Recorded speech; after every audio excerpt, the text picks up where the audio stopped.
For the next hour, you're listening to the Classic Auto Mall show and podcast, broadcast from the Classic Auto Mall studio in Morgantown, Pennsylvania. And good morning, Steve. Good morning. Well, Ethan's not with us today, but good morning, Steve. We'll say good morning to Ethan. Good morning.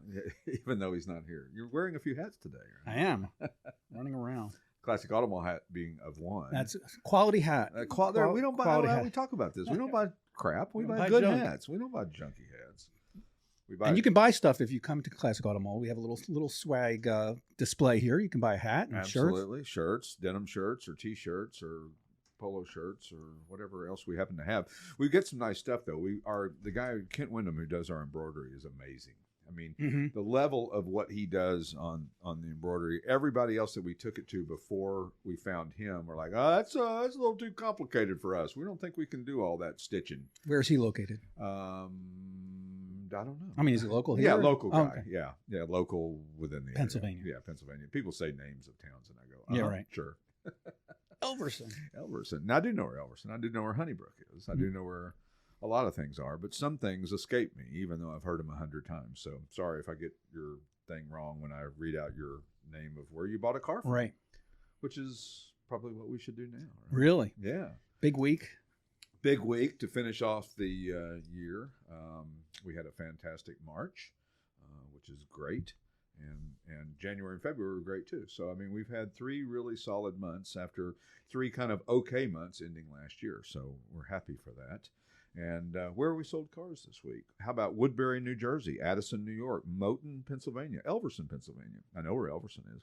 Hampton, New Hampshire, Pottstown, Pennsylvania, Minersville, Pennsylvania, Mont Belvieu, Texas, Rensselaer, New York, Manassas, Virginia, Long Beach, California, Williamsport, Pennsylvania, Owl's Head, Maine, Sewickley, Pennsylvania, Sandia Park, New Mexico, Elizabethtown, Pennsylvania, Jackson, Mississippi, Phoenix, Maryland, Williamsburg, Virginia, Williamsport, Pennsylvania, and Groveport, Ohio. So that's 2, 4, 6, 8, 9, 11 states. On average, how long does it take for people to set up shipping and for a car to get delivered? Like, especially the out-of-state ones. Like, do they sit here for weeks or like a year? No, it depends. I mean, it depends on the route. Like, if you're going to Bismarck, North Dakota, it might be a couple of 3 weeks because there's not a lot of traffic going that way. If you're going to down I-95 to Jacksonville, Florida, we can probably get it picked up tomorrow. Literally. But on average, I would guess they stay here for about a week to 10 days because you got to understand, if you buy a car from us, if you agree to buy a car from us, we can't call the shipper until we have clear funds and it's ready to go out the door. And you say, well, why don't you just call them ahead? We don't, because they don't like to put it on their schedule until they know for sure that the vehicle is funded and paid for fully. So if you give me a check that takes 5 business days to clear, then you've got to wait. We've got to wait to call the shipper until the check is cleared. Because if I call the shipper today and he says, well, I can pick it up tomorrow. Well, we're not ready for it to be picked up tomorrow. We want it to be picked up 5 days from now. Oh, well, then call me in 5 days. But does the buyer pick the shipper? We can help with shipping. We have a transportation department. Bill Borneman, who works for us, handles all the transportation. So they can, if they choose to use us, then we will help them make the arrangements for the shipping. A lot of people already have a shipper, have a buddy. Funny you should mention all this because my article I wrote for the Speedster that just came out yesterday, the AACA online emailed newsletter was, you've bought it, now how do you get it home? Okay. So we'll talk about that in a minute. But yeah, it's something that we provide as a service, and we tack a little service fee on top of it for us because it's time and effort and all that. And we're happy to do it. We're happy for you to get your own shipper if you like. But if you do, certainly pay attention to the details, and we'll get into that a little bit more here in just a minute. But and don't forget, if you want to find out what's going on here at Classic Auto Mall, sign up for our newsletter. Go to our website, classicautomall.com. And there's a sign up for our newsletter button, and you push that and put in your name or not just name and email address. Right. And once a month we send an email, and the only time you'd get more than one a month is if we had something really special to announce. And so far it's just been one a month. I think one time when we had to close for weather or something, we sent out an email. But for the most part, we just send one a month. So we don't overload you. So, but it's funny. I see people that unsubscribe to our newsletter get too many emails from you. I'm thinking, there are companies I get 4 and 5 a day from. Exactly.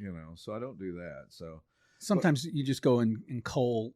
You just filter everything because you're getting so many emails. You just want to dump the junk and indiscriminately. And nowadays, if you get something that's a spam, you're afraid if you click unsubscribe, you're clicking into some kind of vortex that you'll never get out of. That's true. And, then I always think, like, am I getting on another list by hitting unsubscribe? Right. Exactly. You have to be careful too, because it says which features in this website you want. If you don't hit them all, then you're still on the list. You're still on the list. And there's certain things that I love to get, that I love to see, and then I wait anxiously for every day or every week or whatever it is. I like the newspaper ones that show you the headlines of the newspaper, and then you can kind of pick and choose what you want to read, although there's been a lot of single-sided news. Today being April 1st, April Fool's. It is April Fool's Day, so we haven't fooled anybody Rainy yet. April Fool's Day. Rainy. It's a beautiful, soggy day. And there's a Ford Ranchero. Ranchero, yeah. With the hood ajar. Getting a little I wonder why. Or it's got a jump box under the hood. I was reading... not Consumer Report, Popular Mechanics. Ethan collects old magazines, and he got one from 1950. From 1950. So over here at this, we have a little antique store in Morgantown. It's great, and they have old magazines. And it's amazing how aggressive the ads were, even in 1950. So I'm thinking of like the internet ads and trying to get your business and sending you emails every other day or every day. And it was the same way in 1950. It was just it was on print medium. Exactly. And it's still like it's like not trying to rip you off, but just like really aggressive sales stuff. Right. Yeah, you must have this. Exactly. If you don't have this, then you're, whatever. Right. And it's funny because it is true. It's the more things change, the more things stay the same. We always jokingly say about Sears. Sears was a mail order company that was put out of business by Amazon, which is another mail order company. In essence, it was just a different model. Had Sears not, had they not decided, if they had decided to go in the online direction, they would have been Amazon maybe. Who knows? Yeah, but you can't even get somebody in the store, let alone somebody to mail you something. Although, as we discussed, is that rain? Yeah. Although, as we just, if you can hear that, that's how hard it's raining on our flat tin roof. We can hear it. We have. Oh wow! Hope my windows are up.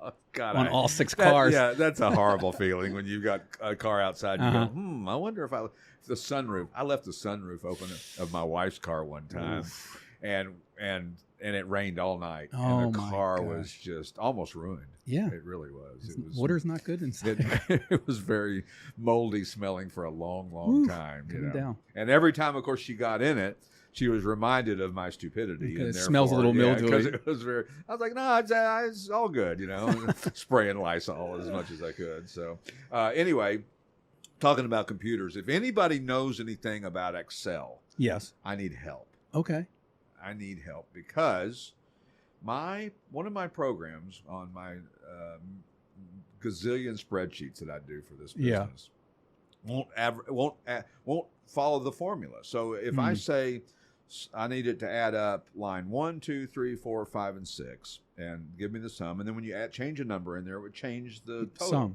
yeah. It doesn't.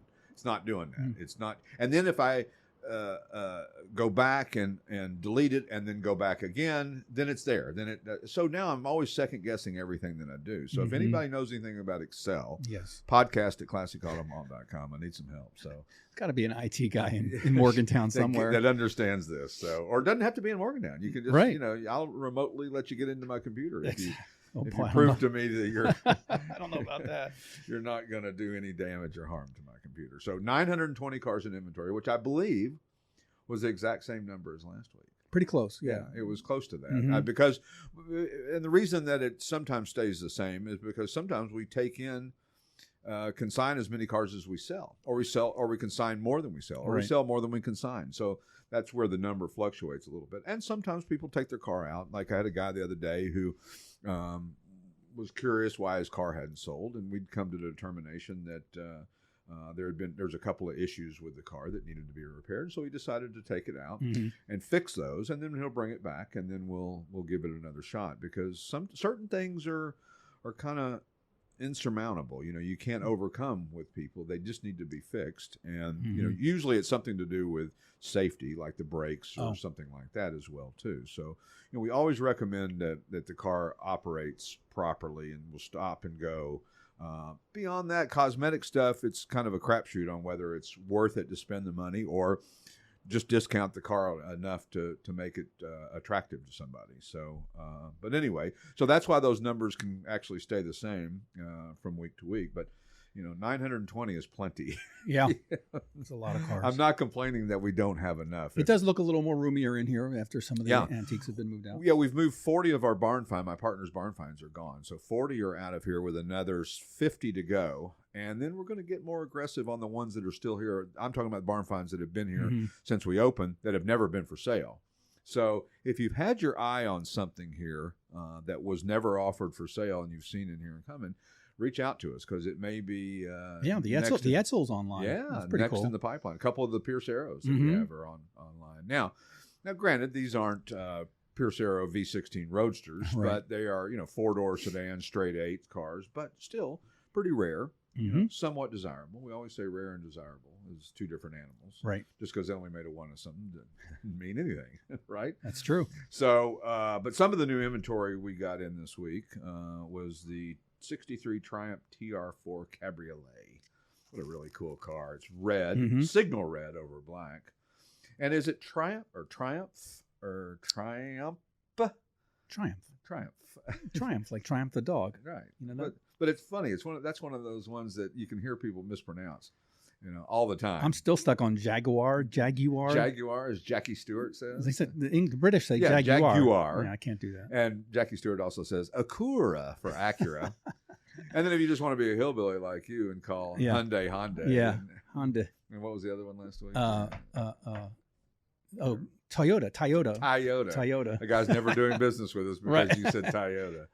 So I can't believe you remember that. I have a brain. Trust me, he probably wasn't going to do business anyway. Probably a 14-year-old. I have a brain. I mean, I have a memory like one of those gray things with a long nose. Oh yeah, like an elephant. Right? That's funny. So you did. I know I'm hilarious. So you did a TikTok live event last Tuesday after we did our show, and the numbers were staggering. Yeah, I just for the S and G's, I just went live on a Tuesday afternoon, and all you people working at your desk and looking for something to do apparently found it interesting. So 40,000 people stopped in to say, what's going on at Classic Auto Mall? And it's nice, too, because there are not a lot of people walking around and had the run of the place. And it was a quiet day for us on Tuesday. Sometimes they can be. What's interesting about it is that TikTok is perceived as the younger generation crowd. Yeah. However, 43% of the 40,300 people that viewed it were 55 plus. I was surprised by that number. Yeah, I'm very surprised. Yeah. Although, the older you get, 55 doesn't seem that old. And I guess on a Tuesday afternoon, that's who's could be upper retired people, retired or executives. Yeah. We used to have debates on when to end cars on eBay, like what day to start an hour so it would end. So you do it in the evening when all the guys are home from work, or you do it if it's a high dollar car, you can do it during the day because a guy who's in that category is able to get on his computer and check emails and all that. Right.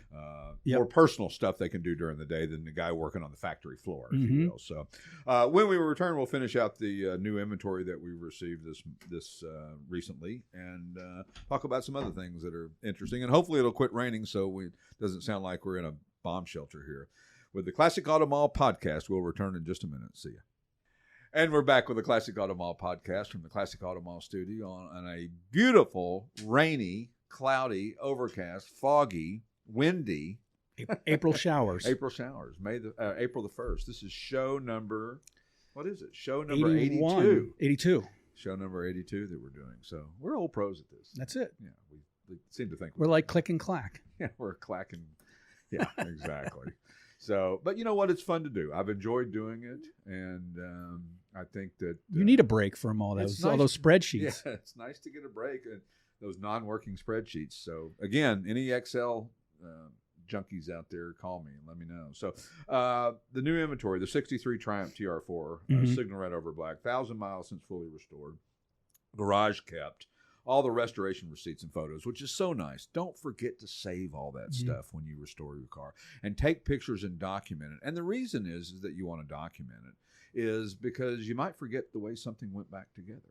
So if you take lots of pictures and really follow the process, then not only do you have a nice record of the build, But if something doesn't seem to go back into place like it should, you've got a way to go back and check it. So it's important to do that. But not everybody does that. Not everybody's good at keeping records and receipts and things like that. But any paperwork that if you bought the car new, anything that came with it that's paper or written or extras, keep them. Keep them in a place where you know where they are, where you can get to them when it's time to sell the car. Make sure and keep that stuff. Anything time you buy a car, keep every piece of paper that comes with it. Don't throw anything away, because there's a lot of invaluable information in there, and there's stuff that can be important to the history of the car, and when it comes time for somebody else to restore it, or whatever they may do, or it's to sell it. But it's always nice to, nothing worse than not knowing the answer to a question about a car. And we get that from time to time, because we sell a lot of cars that are from estates and people that have passed away, and therefore they don't always know, the family doesn't always know the history of the car. So if you keep all that paperwork, it makes everybody's life, when you're gone, much better. So sometimes we get box loads of papers. Sometimes we get too much papers or too many trophies. Yeah, copies and copies. Copies of 1,000 receipts. But I'll take that any day over nothing and no information, and not even knowing what size the engine is, or what the tranny is, or when it was rebuilt, or if it was ever rebuilt, or if it's original miles or not. Because, part of the problem with original miles on cars is once a car gets over 10 years old, a lot of states will just mark them exempt. They'll just say, nope, that's over 10 years old. The mileage doesn't matter. It's exempt. Well, it does matter. If it's low, if it's 5,000 original miles and they mark it exempt, there went the value of the car. Because the value's in the mileage in late model cars, folks. I'm just here to tell you that. I think I've told you that before, and I'm going to continue to tell you that. That's where the value of that stuff is. So keep all the documentation. Another piece of new inventory, 1986 Rolls-Royce Corniche. Yep. Corniche convertible, black over ivory, 27,000 original miles. They're not driven. They're not as driven. Daily drivers, generally speaking. It's usually a fifth or sixth car for somebody. Yeah, I mean, if you've got a Rolls-Royce Corniche convertible, you probably don't have one car. It's your Sunday driver. Yeah. Garage cap, 6.75 liter V8.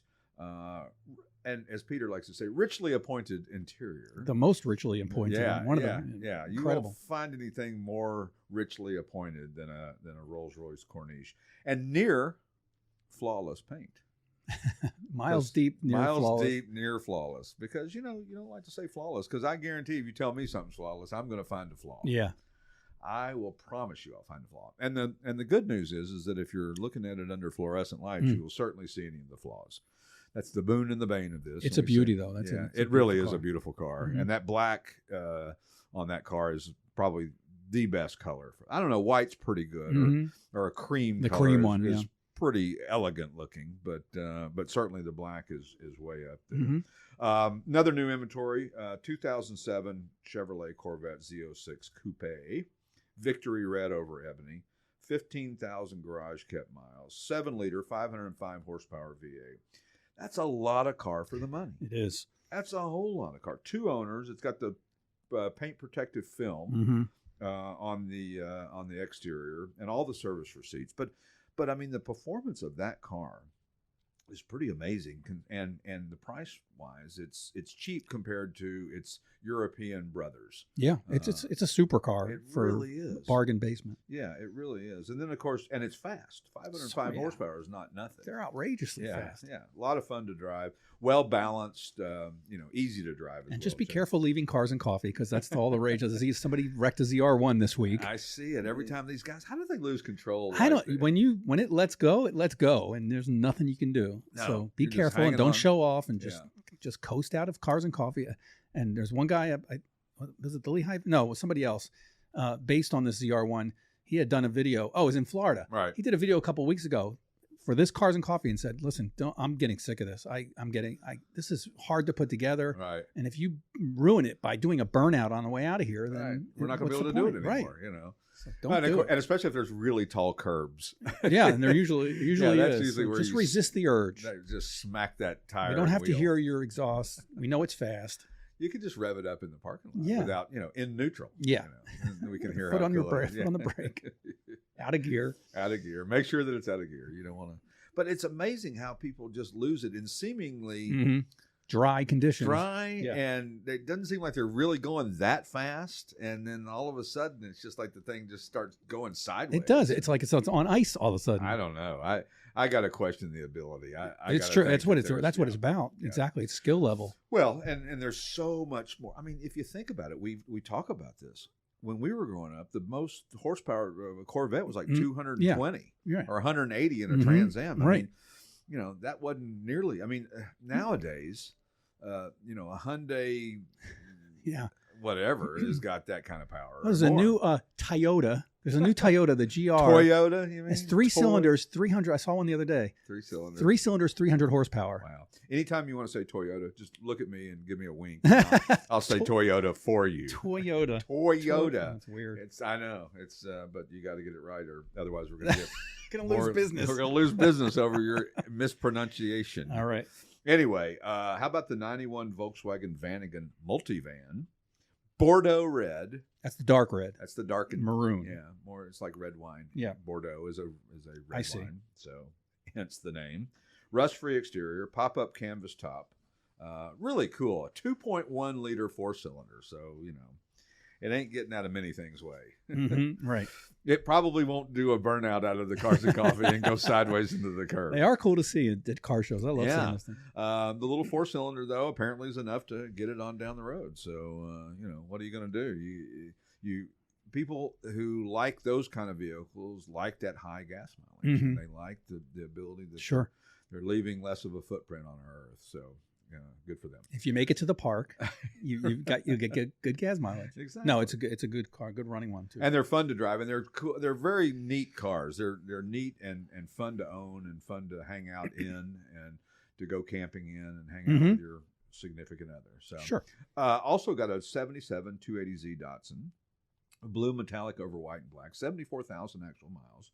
It's a survivor basically. I mean, it's basically as it came from the factory. Very little recent brake work and things like that, but a 5-speed manual, 2.8 liter inline 6, which is it didn't have a lot of power. I don't think the horsepower is probably 160 or something like that. Yeah, probably. Yeah, somewhere in that range. Definitely sub 200. Yeah, sub 200, but fun to drive. They were. Oh, yeah. Even back in the day. And you got to remember, 1977 was not the pinnacle of horsepower for cars. That's right. Again, you could go back to the Corvette, probably had 165 in 77 or 170 maybe. All the smog. And all that stuff. So, but it's a cool little sporty car, and people are looking for them. Yeah, they seem to be very, very popular. And listen, even we're getting nowadays, even with toys and hobby cars, people are a little bit concerned about fuel mileage, even with that stuff. Used to be that didn't matter what gas prices were because you weren't going to drive your classic car that much.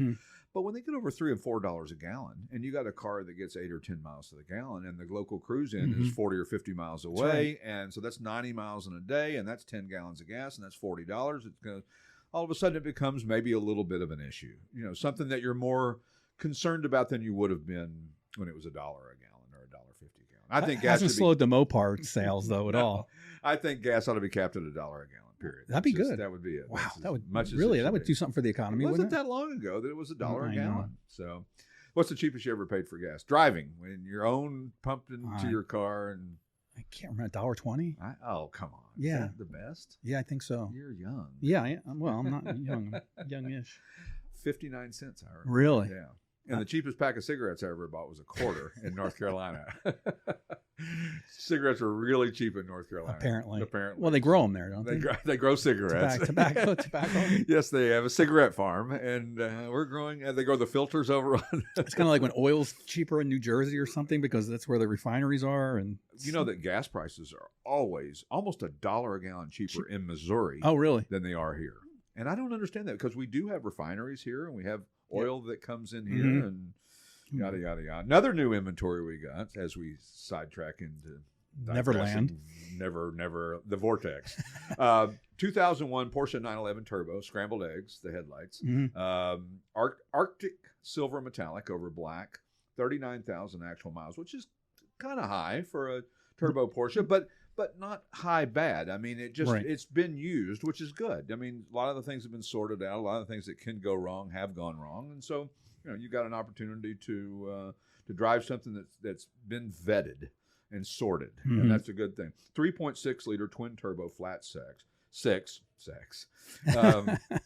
Service records galore, all-wheel drive, 6-speed manual. I mean, it checks all the right boxes. Wow. And a lot of, the 996s, right. Which are of this era, have been overlooked for years because they had the same headlight covers as the Boxster. Mm-hmm. And a lot of guys are like, I'm not buying a 911 if it's got Boxster headlights. It looks like a Boxster, and I don't want to look like a, well, okay. Right. But it's still a great car. Yeah. First of the water-cooled Porsches, which were, for years were air-cooled, which is interesting because, you got to wonder why they didn't overheat more at stoplights. Why didn't you have more overheating problems with Porsches at a stoplight? Because forced air is what keeps the engine cool. And you just never stop.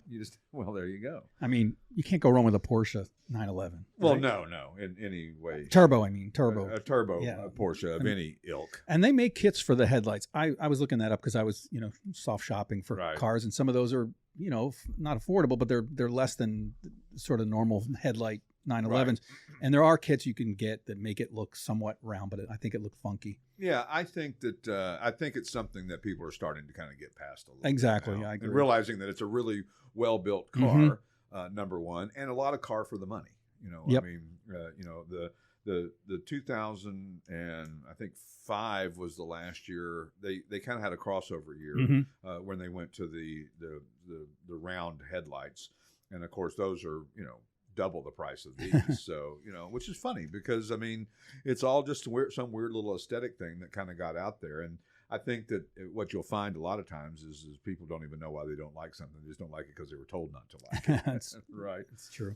But it's funny. I had a whole thing to talk about air-cooled Porsches and the difference between a water-cooled versus an air-cooled Porsche. So we might get to that today. We might not. We got a special guest on. We hope in segment 4, Miss Pennsylvania, Alysa Bainbridge. She's back. She's been off the on road. Hiatus.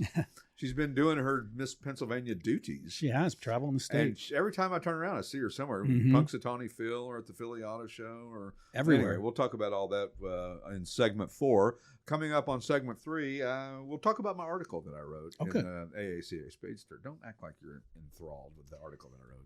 When we return to the Classic Auto Mall podcast, see you in a minute. And we're back with the Classic Auto Mall podcast from beautiful downtown, cloudy, overcast, rainy, windy, whatever else I can tell you about it. It's not snowing, at least, thank God. We have had no snow this year. No winter at all. And next week is going to be in the 70s. Is that right? So I'm anxious, and because I get to get out in the yard again. And big fun. Yeah, oh boy.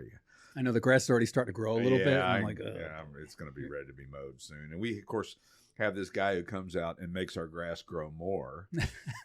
That was a brilliant idea. I used to, cheer the day in July when it would just die because it was just brown. End of season. Yep. It was brown. You didn't have to cut it anymore. And no, we're not that. We don't get that anymore. We have a guy who comes out and invigorates our lawn and therefore makes it grow faster. I don't invigorate anything. I just let the weeds grow. Fortunately, my lawn is not visible by other neighbors. So you don't have to keep up with the Joneses. I don't really have to. Oh, that's cool. So, as we were talking earlier, the article I wrote for the AACA Speedster, which is their newsletter. If you don't get it, it's pretty fascinating. Go in there and sign up for that as well, too, as well as. You don't have to be a member to get it? No, I think you can just get it. All right. And of course, I'm probably wrong now. I don't know. I think you do. Do what? I think you have to be a member, but I'm not sure. Well, you don't have to be a member to read my article, which I'm going to read to you now, or tell you about it a little bit. Good. So the name of the article, and what they've asked me to do is write generic articles. They don't want me to write an article that says Classic Auto Mall is the greatest place in the whole entire world, and you should never buy a car anywhere else but there. That's already known. That's already a given. That's a known entity. They asked me to write generic type stories about different things in the hobby and segments and things. And we've done a lot of, it's been fun. It's, some days you go, oh crap, I got 2 days to get this thing done, but I always get it done. And this one was, you've bought it, ... Now, how do you get it home? And that's a darn good question because, you get excited. You bought your new car and like, oh, I got to get it home. Well, I'll just drive it.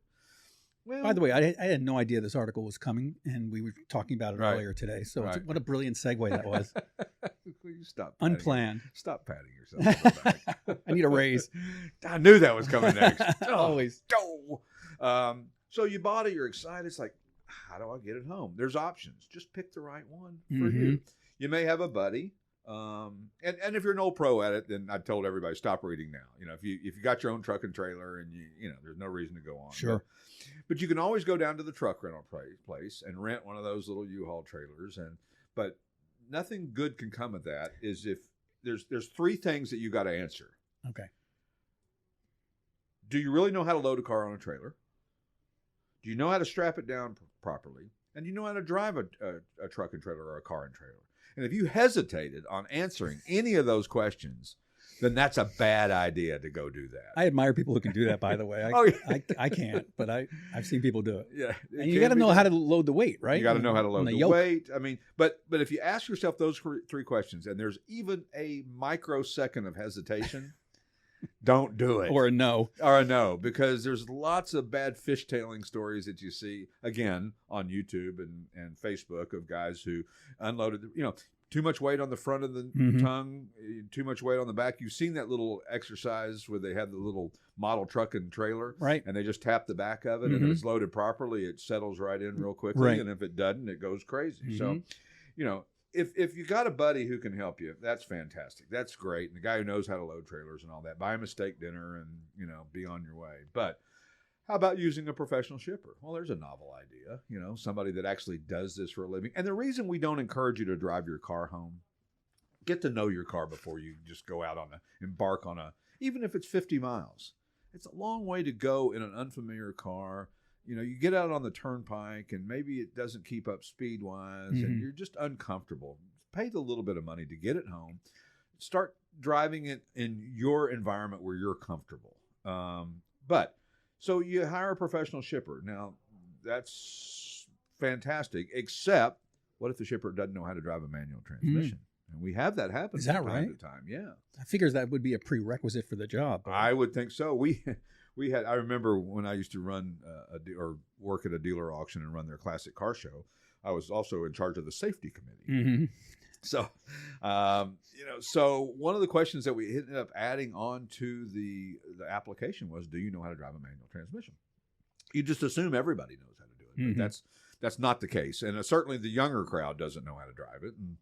And no fault of their own. There's not many cars out there that have manual transmissions. Right. I actually learned to drive with a neighborhood older kid at like 9 years old on a manual transmission Vega. Right. In a parking lot on a hill, and he taught me how to let the clutch out.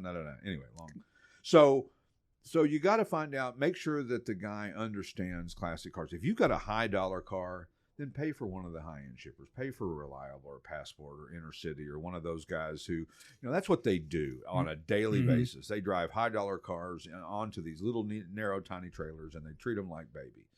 Because if a guy doesn't know how to drive a manual transmission and tries to load your car, it's going to be trouble. Again, reputation and reputable and familiar with old cars and the way that they work and all of that. And do you want an open or enclosed trailer? Enclosed is nice because there's no elements that are going to get on your car when it's going through a storm or a rocky area or whatever. But there's two different kinds of enclosed trailers. There's the hard-sided enclosed, which are great and let nothing in. Then there's those soft-sided trailers, which when the car gets to where it's going, especially if it's going across country, it's usually a lot dirtier than when it started. It lets dust and dirt in because they're not hermetically sealed. There's my big word of the day. Yeah. But they don't flap. I see them flapping, but they don't really hit the. They don't hit the car. They're tight enough. Although I did have a guy one time. I told you the story where he sent a car open and he put a car cover over it. Right. And, just kind of halfway strapped it down. Probably not a good idea. It pretty much ruined the paint. That's a whole other story. Yep. I'm so thankful that you brought it up, Steve. Oh, I guess I brought it up. Well, don't cover your car if you're doing an open carry, right, just because you think it's going to be safer. Yeah, it doesn't get much different. So make sure, obviously, they're bonded and insured. That's very important. And most haulers are. Unless you get some rogue guy who, a buddy of a buddy of a buddy tells you about. If they're running down the highway, they're DOT certified, which means that they've been checked out and subject to inspection. They have insurance, they have a bond, they have all that. But I tell everybody, when you buy a car, the minute you agree to buy a car or pay for a car, get it in, add it to your insurance policy. And you don't have to have the title. You don't have to have any of the paperwork. All you have to have is the VIN number. That's right. And the year, make, and model. And you just call your insurance agent and say, hey, I want to put this on my policy, because you can't be overinsured. Trust me. Because if something happens, obviously you want to have protection. You want to know that the car is going to either get fixed or you're going to get paid for it, whether you have provided that insurance or the shipper has. Right. But either way, it's important to do that. So, and the other thing is always ask for a preload inspection and photographs if they can. A lot of shippers will take pictures of the car before they load it on the trailer to show what damage there was or was not before the car left, because things can happen. A car could be loaded on the bottom of a trailer, and there could be a bolt on the car above that falls on the hood. I mean, oil leaks onto the hood. Something happens that could cause some damage. So, and just rolling down the highway, even though it's not rolling on its own power, things can go wrong because it's bouncing down the highway at 70 miles an hour and it's going 2,000 miles across the country. You're damn skippy that things can go wrong. A million different things. A million different things. A gazillion different things. But just lots of things. Things can come loose. Electrical connections can come loose. Fluids can leak. A bolt can come undone.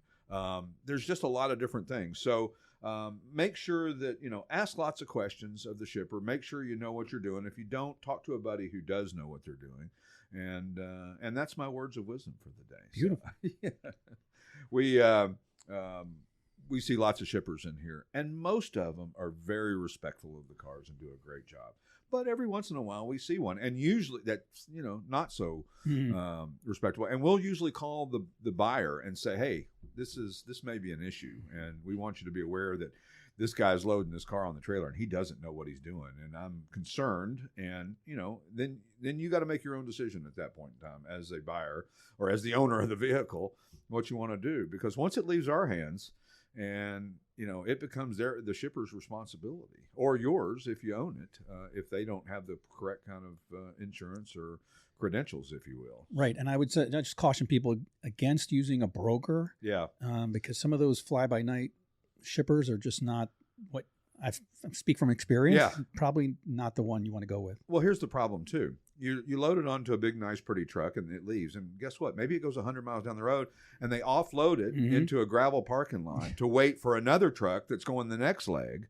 And before you know it, it's been on 5 or 6 different trucks. And when can the damage happen the most on shipping a car? Unloading and loading. When you're putting it on and when you're taking it off. Right. And so, or, if they get to a place that they've got to move your car out to get another car out that's before you, then you got a guy driving your car out onto a dark city street in, God knows where, at God knows what hour of the day. There's just all kinds of things that you need to know. What you want is a guy who's going to pick up your car, bring it directly to your doorstep without ever unloading the car from point A to point B.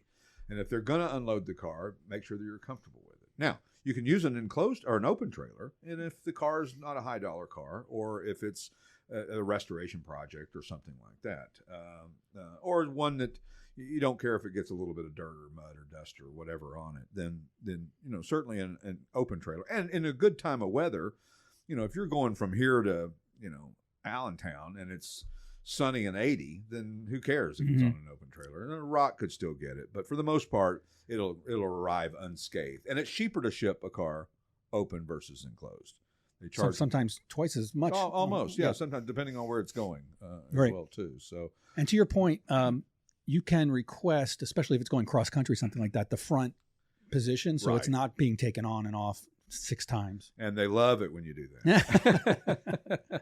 If they can arrange it, if you can arrange it, I think the top front is the best spot. Well, the top front is absolutely the best, because anything else on the bottom is going to have something above it. Now, the good shippers will put a layer of plastic over your car that on the lower level ones. And they also will put a steering wheel cover and a floor mat and a seat cover, and they wear gloves and they put booties on their shoes. And I mean, it depends on if you get white glove service or if you get not so white glove service. It just all depends on that. Yeah. So, but anyway, just make sure, do your homework, do your due diligence, ask all the right questions, make sure you know exactly what it is they're planning on doing and when they're planning on doing it. Because like we said earlier, we can't call the shipper until we're fully funded, because he wants to know that it's ready today forward at any given time between right this minute and 2 weeks from now. And if it's not fully paid, then you can't tell them that. So that's why we wait until the vehicle has been funded before we do that. So there's my words of wisdom for the day. And, you know. You can go to break now if you'd like. And then it's a little early, but we've got Alysa in the green room. In the green room. Is the room green? No. Is the carpet green? No. Are the donuts green? No. Coffee green? Do we have green tea? We do. Okay, good. That's good to know. When we return, we'll talk to the Classic Auto Mall spokesperson, Alysa Bainbridge, who's also Miss Pennsylvania. So when we return, we'll have a chat with her and see what's going on in her world. Talk to you in a minute. And we're back with the Classic Auto Mall podcast from the beautiful sunny, no, it's not sunny. It's rainy and miserable and foggy and cloudy and all that. But we haven't had much snow this year, so we're not complaining too much. Our special guest in the studio with us today is the Classic Auto Mall spokesperson, Alysa Bainbridge, who is also Miss Pennsylvania, and we were just talking about off the air. Your term is coming to an end, right? Yes, I'm sad. I have about 2 months left. Well, I'm sure they'll keep you plenty busy. Oh, yes. I mean, it seems like every time we read about something you're doing, you are all over the state. You're everywhere. Yeah. Is it I guess so your business manager just sets it up and you go and you just say, hey, whatever I need to do today, that's where I go, right? Yeah. That's so cool. Do you, what's the favorite thing that you've gotten to do that you were just really surprised? Punxsutawney Phil? Yes, actually, I was not expecting to love Groundhog Day as much as I did. And it is a whole event. Like, it's a whole 3 days of just events back to back. Wow. I got to meet Punxsutawney Phil. Nice. I was right up on the stage when he made his prediction, so that was really cool. That was cool. What was it this year? Did he see his shadow or he didn't see his shadow? He predicted a longer winter. A longer winter. And we've had a mild, lucky here anyway. I think he was wrong, actually. Well, I guess you can't be you perfect. didn't hear that from me. All weather people are wrong anyway, right? So Punxsutawney Phil can be no different than any of the rest of the weather people. So I saw you, the last we saw you was at the Philly Auto Show. Yes. And that was a neat event, wasn't it? Yes. Yeah. I Love mean, that. you know, what's crazy is that not all the manufacturers participated this year, but it still was packed down there. I mean, it was. But they had some cool ride and drive stuff. Now, did you get to do any of that where you ride on the Jeep? Yes, I was in the Jeep on the little obstacle course. Yeah, that's kind of cool, isn't it? It was fun. Yeah, I mean, it's not something that most people do on a regular basis. So it's nice to say that you've done it, right? Yes, right. I've been to a couple auto shows. I was at the Lehigh Valley Auto Show last weekend. Oh, that's right. I forgot about that. And then, of course, we did the Harrisburg show as well, too, down in Harrisburg this year. We participated down there. And it's not quite as big a show as the Philly show, but, you know, it's more of a regional type event or whatever. So, so you're still in school? Yes, grad school, part-time, online. Yeah. Nice. How much? Getting near the end of that, too. I'll probably graduate by the end of the year. Right. And you can pretty much control that, right? Is how much that's been super flexible. So that's awesome. My son's doing that, and he loves it because he's got a full-time job, and he's married, and, you know, it's not like, you know, he just got all this free time to go to school. And so he's doing it part-time online, and everybody says, do you worry about online? I go, no. I go, in 10 years, who's going to care? Nobody's going to say, oh, you only got your degree online. Yeah. No, nobody cares about that stuff anymore. What matters is you learn the subject matter, and you're hireable because of that. Right. And you're doing some broadcasting stuff. Is that your goal? Is to continue doing that, or what? Yeah. So I'll be looking for a job here soon. Right. So if anyone listening in the Philadelphia area, news within director. a circle of 75 miles of here, we would. Yes. So that's the goal. I want to be in Philly or the greater Philadelphia area, closer to home. And would you like to be a reporter out on the street? I mean, what position in there would you love the most? Ultimately, I'd love to do some kind of lifestyle entertainment-y type of role, whether that's a lifestyle reporter or long term, I'd love to have my own lifestyle show. Right. Well, and we talk about, you know, podcasts and different things where everybody can have their own show, but you really got to do something that separates you from the fray, because there's so many podcasts out there. I mean, every time we turn around, there's another podcast. Yeah. So we've decided that we're going to make our podcast hopefully a little different by doing more, you know, stuff like that, lifestyle type parts of the car business. So it's fun to do that because then you learn more about your own business, you know, and learn more about things that would be interesting. So ideal job, it would be at News Channel 6 in Philly, and once a week you do the lifestyle segment, and lifestyle reporter. Yeah, I like that. I'm also trying to find an Excel spreadsheet wizard on here too. So between these two things, we've got to get some help out there if anybody knows. So But prior to being Miss Pennsylvania, were you Miss Pennsylvania Outstanding Teen? I was. What is that exactly? So back in 2016, so it's the sister program to Miss America. So Right. the teen version of Miss America it's now called Miss America's Teen, formerly Miss America's Outstanding Teen. Right. But really it's just to get young women started in the program and prepare them for the Miss program. So Right. we have that teen program. So I was Pennsylvania's teen back in 2016. Wow. It was great preparation to start competing towards It's not easy. All this is not easy, right? No, it was a journey. It's been a several years long journey. But it's life lessons you probably learned with it as well, too. Absolutely. As far as just being in the spotlight, obviously, with your career that you want to do. Interview experience, just public speaking and life skills. You know, I find that doing this is that if I can take it, my problem is I have the hardest problem speaking when I can hear echoing of my voice, like at a stadium or something. Oh, okay, That's really, really yeah. difficult. It throws me off. I don't know why. Some people are great at it. And don't you have respect for people that you see on who broadcast who are just smooth as silk? It's Yes. like, God, how do you do that, you know?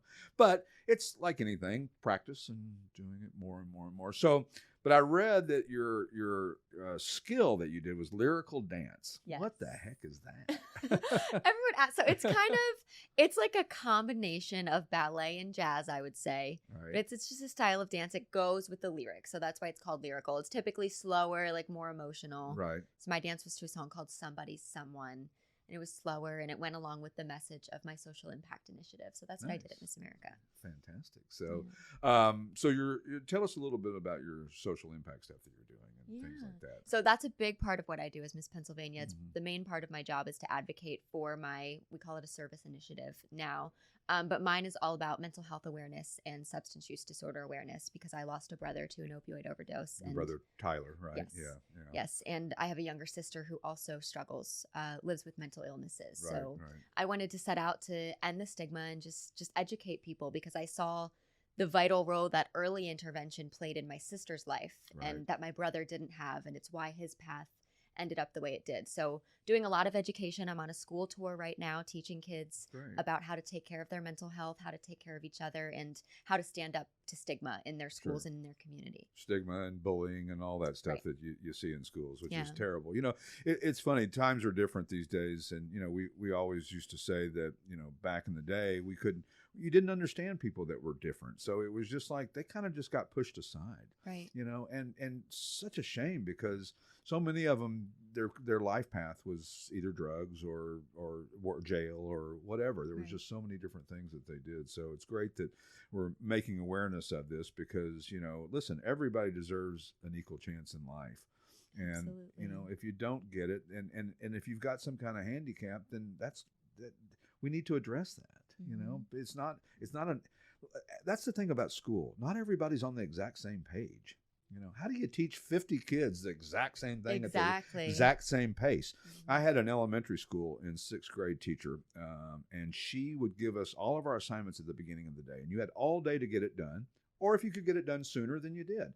So the people that were, you know, maybe, better at school and better at taking tests and all those different things would finish early and got to do whatever during the rest of the afternoon. The ones that struggled got more help from her, and they had the whole day to get it done. And everybody got it done. Just at different times of the day, some earlier than others. And it was interesting because I thought it was really a great way to teach because now nobody's the same. You know, you can't expect people to all learn at the same level and that kind of thing. So would you ever consider teaching? Would that ever be something that you would like to do? I don't think so. So I visited a lot of schools as Miss Pennsylvania, and I have so much respect for teachers. More so, you know, going into schools, spending full days there. I love it. It's one of my favorite things to do. I love kids. I love interacting with kids, but I am exhausted. Just at the end of one day. I don't know how teachers do it. I have so much respect. They are just amazing. They're a different breed, the people that teach. And our it daughters, takes a special kind of person. Our daughter's like this. She has 3 kids, 5, 4, and 2 at home, and then she teaches kindergartners all day long. I'm my gosh! How do you do that? It's just so much of it's hard. It's not easy, and it's hard to be consistently good. You know, being a parent is very difficult because, especially nowadays, you know, parents aren't at home waiting for the kids to get home from school. Mom's not there anymore because she's working. You know, everybody's working anymore. because we all got to have $1,000 phones or whatever it is, right? So anything next in the beauty pageant world? Pageant world? Would you go to Mrs. America someday? Would that I don't know. I'm not assuming anything. For now, I'm done. Miss America was always my dream. Sure. Since I was little, I had my eyes on Miss America. Sure. So I went to Miss America. I achieved that dream. So that I didn't really, think past that in the pageant world. Maybe there's other systems. There's the Miss USA, Miss Universe system. So maybe down the line, I could find myself there. But are you finding that? Well, you won't know for a couple of months till you have a little free time, or if you're missing things, or if you're kind of definitely a break from pageants for a couple months at least. It's been a part of your life for how many years? Oh God, my whole life. I was born into it. My mom ran a pageant. Right. So I was just always around pageants. Yeah. So and I love it. And I still want to be involved in some way. Is there coaching of that or things whether I do it, as a coach or a mentor to girls or as a director or a volunteer in the organization, it'll definitely be a part of my life, even if I'm not competing. Right, exactly. So where's the next one? Is it still going to be, the last one was in Mohegan Sun in Connecticut, right? Yes, so Miss America next year, I believe, is going to be held in Florida. Oh, nice. Yeah. Well, you could go, see, there you go. I'll go watch next year. Yeah, you'll go watch and not have to worry about, keep the pressure off, right? And be able to breathe. It's got to be a lot of pressure, is it? Is it nerve-wracking? Are you nervous when you go out there, or no, you're not, just focused? A little. I actually wasn't very nervous at Miss America, and I didn't feel a ton of pressure to win Miss America. Right. My dream was to be Miss Pennsylvania and to go to Miss America. Right. And if I won Miss America, then that was an added bonus and amazing, and I was ready for it. But I don't know. I didn't have this pressure to win Miss America, so I kind of just enjoyed it, and I did the best I ever have. Right. I performed in every category the best I ever have. Fantastic. Yeah. That's the thing about it is I think people put too high of expectations on ourselves, and sometimes it lead for disappointment and failure. Absolutely. And people can force themselves. We all know people who are so hell bent on saying that somebody's going to tear up this, or this is going to happen, or something bad's going to happen, or I'm going to buy this and it's going to fall apart. And usually it happens to those people. Because it's almost as if they will it on themselves. So we get that with guys with cars. They're like, I'm just so afraid, and of course the car stops running the minute it gets out in the parking lot. We have to go out and we're like, okay, come on back in. Let's figure this out. We'll you've willed it to happen. It's not our fault, but we're going to help you anyway. So, all right, what's the news channel that you work with now? You're working with were working with out of Delaware, was that? That was before I won Miss Pennsylvania. Yes, I was working at a station in Delaware. So any eyes on anything here now? Are you going to be working now once you get done with this? 2 months? What I need to start thinking about now, yeah. Yeah. Can I ask a question, Stewart? Yes, you may, Steve. Thanks. In line with the mental health stuff that you're doing, your advocacy, are there organizations that you point to specifically? I don't mean to put you on the spot, but that you recommend people as a resource? Absolutely. So I actually run a nonprofit organization in memory of my brother. It's called Tyler's Triumph, and we work to directly support people who are in recovery from either mental illness or substance use disorder, just through financial assistance, scholarships, whether that be to live in a recovery house or go back to school, whatever that is. So we help to provide that support here in the Berks County community and the Pennsylvania community, at least for now. But typically I point people, if they are struggling with their mental health and they're looking for resources, places to turn. NAMI is a huge one. The largest mental health organization in the country is the National Alliance on Mental Illness. And there's a chapter in most counties. I know there's one here in Berks County, and you can reach out to them and they can point you in the right direction toward getting treatment. And they also have tons of different support groups tailored to different situations. And there's nothing to be ashamed of when you have mental health is for all of us. I say it all the time. We all struggle sometimes. Of something. There's all something going on in your head. There's things that you think about and things that you do and things that that are kind of seem a little off, and just because you're just used to doing them that way. And that's okay. Listen, people have all kinds of things, whether it's a drinking problem or a gambling problem or a mental health issue or drug, or all that. And it's okay, as long as people always have this misconception that people are looking down their nose at people, and it's not the case. We're usually looking at them and saying, how can we help? Right. And you see people that can, use help, and, they don't always necessarily ask for it or want it. Sometimes, they got to be told about places like NAMI and things that you can do and go to. So I applaud you for doing that. Well, congratulations. I know you're going to enjoy a little bit of a break this summer. And yes, I'm going to enjoy my summer in Wildwood. My family has a house there. Nice. That's where I will be all summer. Well, and looking for a job. And if anybody knows of any, I get 10% because this is my show. Anyway, Alysa, thanks so much for being on the show today. Thanks for having me. Yeah, anytime. And we'll bring you back on and keep us posted on your career updates. Oh, okay? Absolutely. All right. Thanks for listening. And we'll catch you next week on the Classic Auto Mall podcast. See you then. We appreciate you listening to our show, and don't forget to come visit us in person next time you're in southeastern Pennsylvania. Admission is free, and our hours are on our website, classicautomall.com. You can reach us by telephone at 888-227-0914 or via email at info@classicautomall.com. To reach the show, email us at podcast@classicautomall.com. The Classic Auto Mall podcast is produced by Car Smarts Media with music by the Pat Travers Band.